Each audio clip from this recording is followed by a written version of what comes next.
Pemerintah terus mematangkan skenario pemindahan aparatur sipil negara ke ibu kota Nusantara di Kalimantan Timur. Dalam pernyataannya, Rabu, 17 April 2024, Menteri Pendayagunaan Aparatur Negara dan Reformasi Birokrasi, PAN-RB, Abdullah Azwar Anas mengungkapkan bahwa pemerintah telah menyiapkan kebijakan yang komprehensif terkait pemindahan ASN tersebut.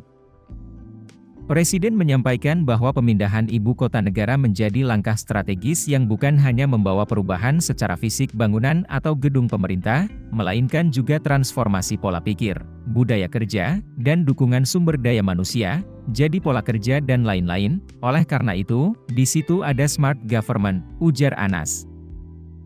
Pemindahan ASN akan dilakukan secara bertahap sesuai dengan penapisan atau filter untuk menjamin kinerja pemerintah dapat tetap berjalan dengan baik serta menyesuaikan dengan ketersediaan hunian di IKN. Anas mengungkapkan, pada Juli 2024 akan ada sejumlah menteri dan jajaran yang mulai pindah ke IKN.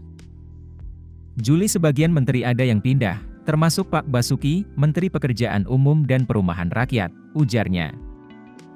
Selanjutnya pada bulan September 2024, setelah rangkaian upacara peringatan HUT ke-79 kemerdekaan Republik Indonesia, akan dilakukan pemindahan ASN secara lebih masif berdasarkan prioritas pemindahan.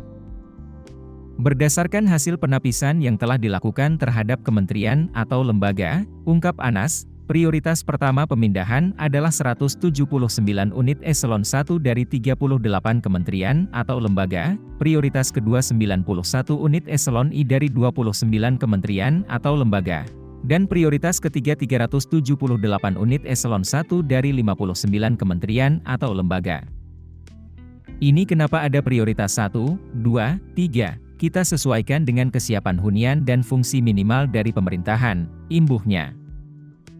Terkait penentuan pegawai yang akan dipindahkan, Anas mengatakan bahwa hal tersebut diatur oleh masing-masing kementerian lembaga dengan mempertimbangkan jumlah hunian yang tersedia dan kompetensi pegawai.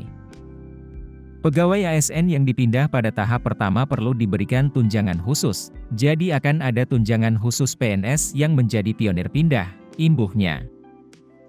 Selain pemindahan pegawai pemerintah pusat, pengisian ASN di IKN juga akan dilakukan melalui rekrutmen calon ASN dan mutasi pegawai pemerintah daerah di wilayah Kalimantan Timur.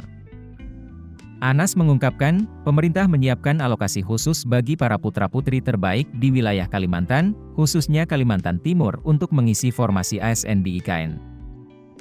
Mutasi dimungkinkan tapi harus melalui seleksi terbuka sehingga nanti mutasi dari Pemda sekitar yang akan masuk ke IKN memang transparan, punya kualitas, dan nanti akan bisa menggerakkan birokrasi dengan baik, ucapnya.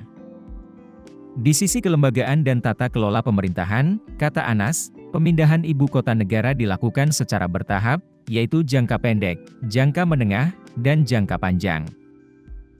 Fase pertama atau jangka pendek difokuskan untuk menyiapkan miniatur pemerintahan, fase kedua penerapan shared office dan shared services system, serta fase ketiga implementasi smart government. Jadi kami sudah siapkan, ini sesuai dengan arahan Presiden. Fase pertama, fase kedua, fase ketiga, tentu juga akan mengikuti perkembangan kesiapan gedung, tandasnya.